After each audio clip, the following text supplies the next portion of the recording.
Good morning, students. Welcome back to our class. That is International Business.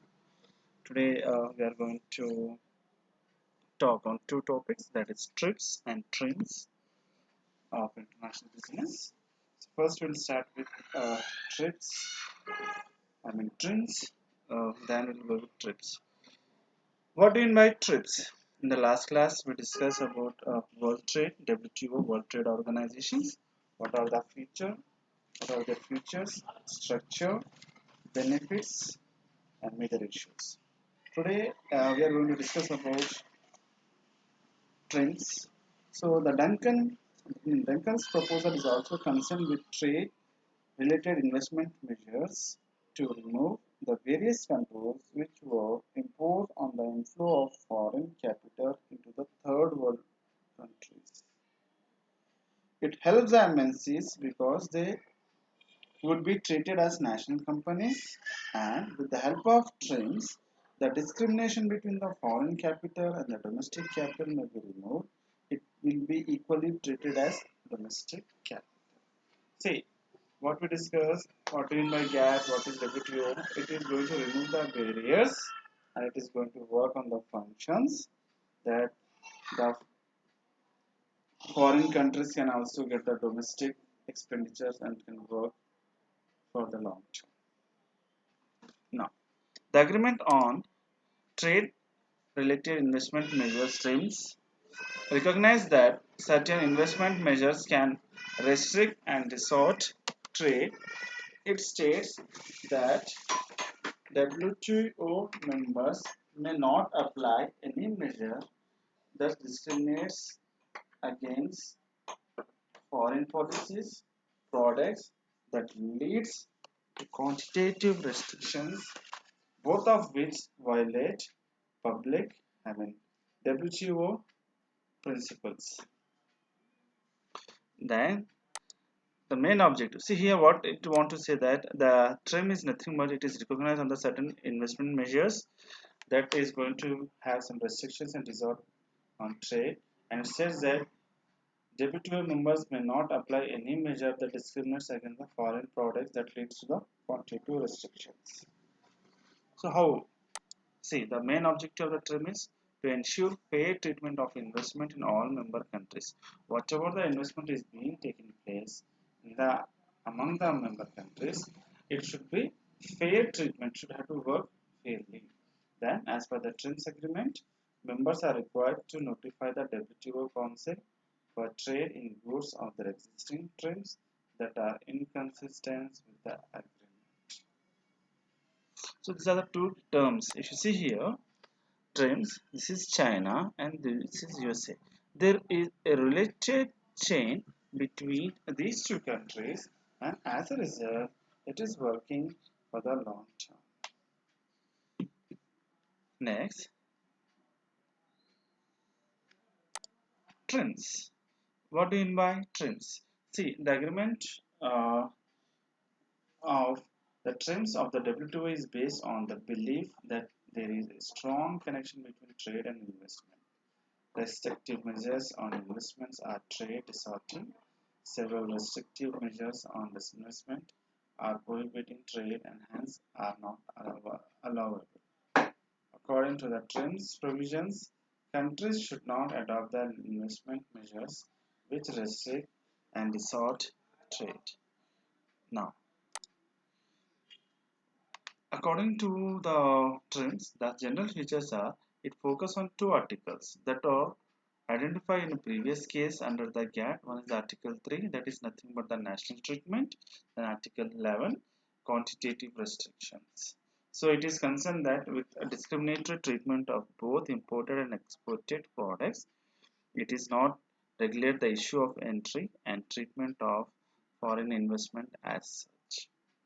TRIMS agreement makes no distinction with respect to phase of investment at which measures is imposed. It covers measures applied both at the moment of entry of investment as well as afterwards. TRIMS applies only to goods and not to cover trade in services. The concept is here clearly mentioned Now we will go for the TRIPS.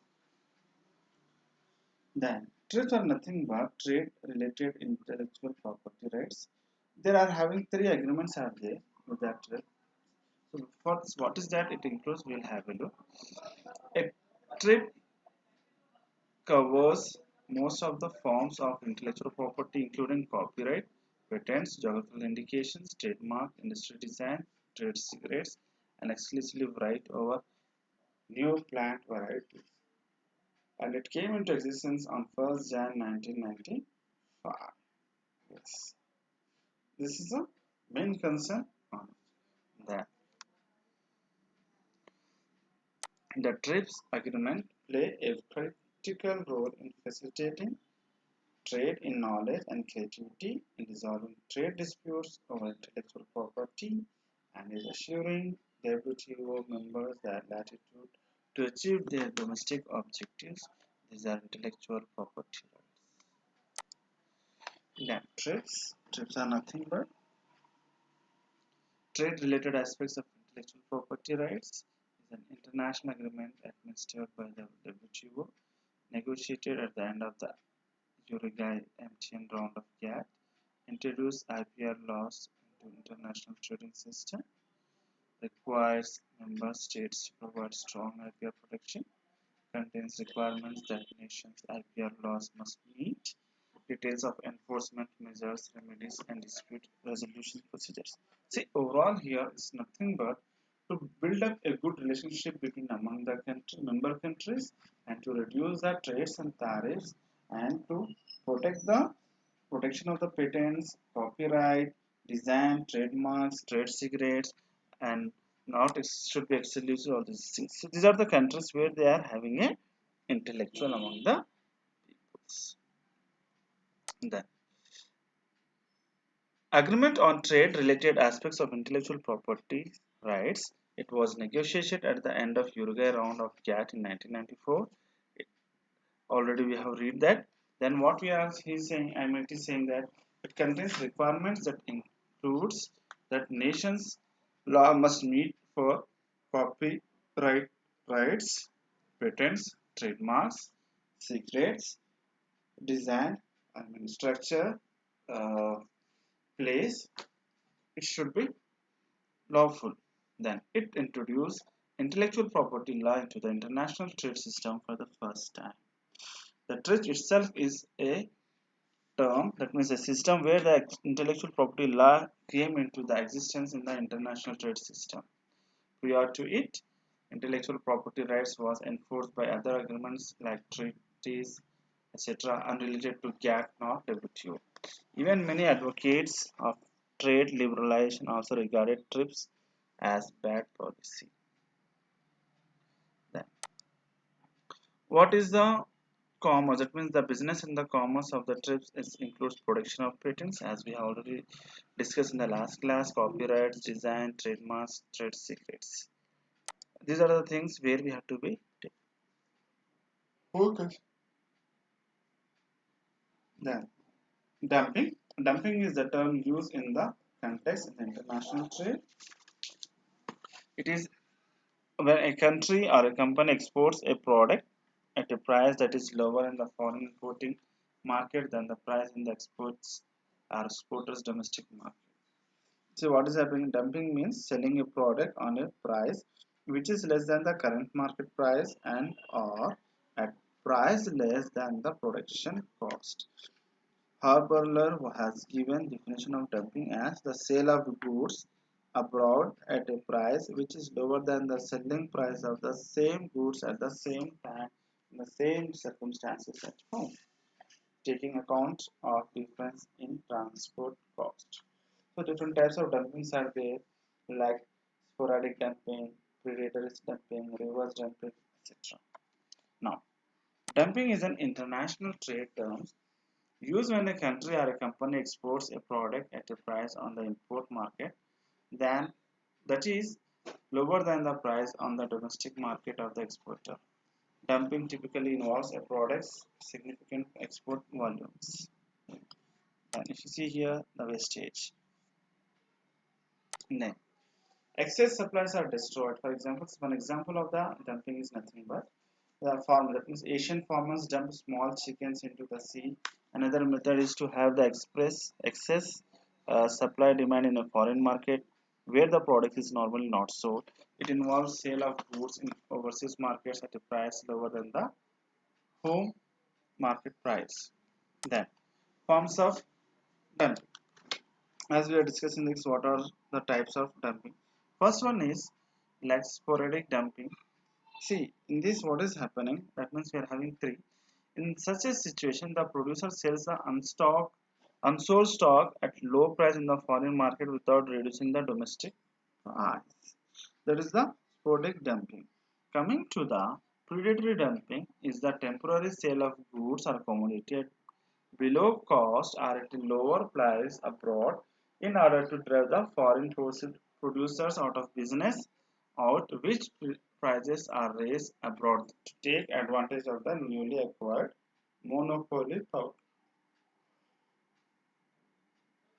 Yes, see, this is very important in the predatory dumping. The domestic country businessman who is selling the goods less than the manufacturing cost in other countries to lower the prices abroad in order to break the competition. It is helping. Now, persistence dumping, that is nothing but when a monopolist continuously sells a portion of his commodity at a high price in the domestic market and the remaining output at a low price is the foreign market. It is called persistence dumping.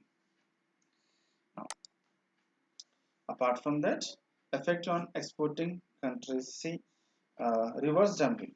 All the methods mentioned above have one characteristic is common, that is selling at a price which is lower than its home country.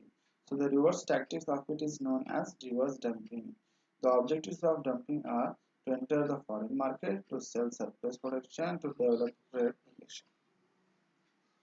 So how it is affecting? How the effects of dumping takes place? Dumping effects can be takes place in the importing country. It is affecting on exporting countries, and anti-dumping measures like tariff duty, import quotas, import embargo, voluntary export restraint. So these are the terms. Now, dumping can harm the domestic industry by reducing its sales volume and the market shares as well as its sales price.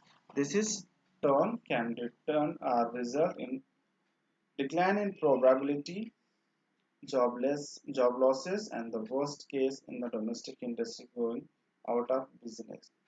Anti-domestic is a measure to rectify the situation arising out of dumping of goods and its trade distortive effect. So all these things are there. So I hope students will understand the concept. Please mention the roll numbers in the comment box. Thank you. Have a nice day for the day.